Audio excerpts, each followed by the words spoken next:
এই তো রান্না শুরু করে দিলাম। পেঁয়াজ কুচি, সব মশলা, আদা বাটা, রসুন বাটা, জিরা, হলুদ, মরিচ সব কিছু দিয়ে তারপর আমি সরিষা বাটা দিব। দিয়ে এখন আমি এই মশলাটাকে ভালোভাবে মাখিয়ে নিব। আজকে আমি একটা মাছ রান্না করবো। এটা কি আইন মাছ কিনা ঠিক কনফিউশনে আছি। লবণও দিয়েছি, সব কিছু দিয়ে আমি এখন এই মশলাটাকে ভালোভাবে মাখিয়ে নেব। আর আমি এলিজাস ব্লগ থেকে আপনাদের মাঝে চলে আসলাম, এলিজা আক্তার রুমা। আশা করি আপনারা সবাই ভালো আছেন। আজকে আমি আসলে কি হয়েছে বলেন তো, আমি ভিডিও যে করেছি, আমি যখন এডিট করি তখন কিছু একটা প্রবলেম হয়। আমি আমার ভিডিওগুলো হারিয়ে যায়। তো আমার কিছু কিছু ভিডিও, যেমন আমি যখন খাওয়া দাওয়া করি, সেই ভিডিওগুলো আমি পাচ্ছি না। তো আমি শর্ট করেই দিয়েছি।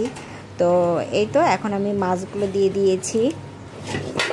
মাছগুলো দিয়ে এখন আমি হয়ে গেছে আমার এটা মাখিয়ে এখন চুলায় দিব, তারপরে কাজ শেষ। এই মাছটাকে আমি সবসময় এইভাবে রান্না করি, কারণ আমার ছোট বাচ্চা আছে। আমি সবসময় শর্টকাটে যতটা পারি রান্না করার চেষ্টা করি।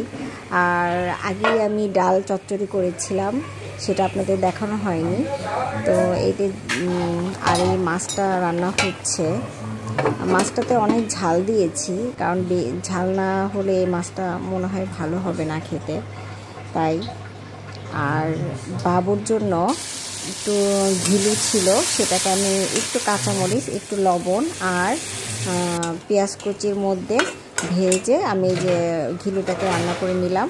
তো আজকে খাওয়ার ভিডিওটা নেওয়া হয়নি। আর সন্ধ্যার দিকে আমরা এই চিকেনটা এখন ফ্রাই করব। অনেক সুন্দর। আমার পাশের ভাবি এটা মাখিয়েছে, তার রেসিপি এটা বলতে গেলে। যে আমাদের সুন্দরী ভাবি। তো চলেন আমরা আজকে এটা বানাই। এই যে হচ্ছে 6 মিনিট হয়ে যাবে, আর কিছুক্ষণ পরে। এই যে আমি এখন এটাকে একটু উল্টিয়ে দিব।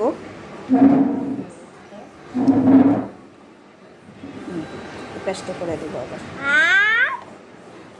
উপরে পাঁচটা হয় আগে না নাকি?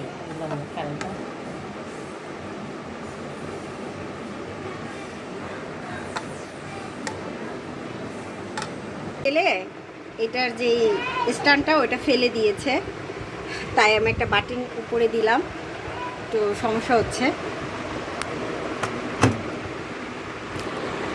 প্যান দিয়ে দিই।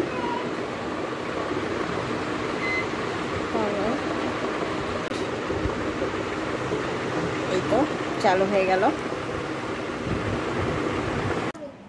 অনেক সুন্দর হয়েছে মাশাআল্লাহ। রুটিও ভেজে দিয়েছি।